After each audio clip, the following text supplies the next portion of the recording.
Hello viewers, আসসালামু আলাইকুম।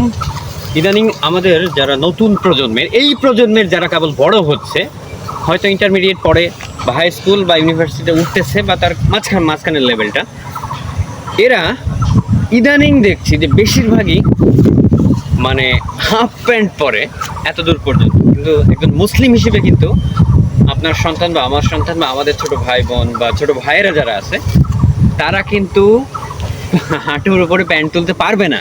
একজন মুসলিম হিসেবে আমাদের নাভির হচ্ছে যে ওপরে কাপড় থাকবে এবং হচ্ছে যে হাঁটুর নিচে কাপড় থাকবে। এটা কিন্তু ইসলামিক আইনে নিষিদ্ধ, এটা একটি হারাম কাজ এবং এটা একটা পাশ্চাত্য সভ্যতার এক কি বলে অনুসরণ। এবং আল্লাহ রসুল সাল্লাল্লাহু আলাইহি ওয়াসাল্লাম বলেছেন যে যাকে অনুসরণ করে সে তাদেরই অন্তর্ভুক্ত হবে। তাই এই আমাদের ইয়াং জেনারেশন যারা হচ্ছে যে হাঁটুর উপরে কাপড় পরে, তাদের অবশ্যই উচিত হাঁটুর নিচে কাপড় পরা। তো ধন্যবাদ, সালামু আলাইকুম।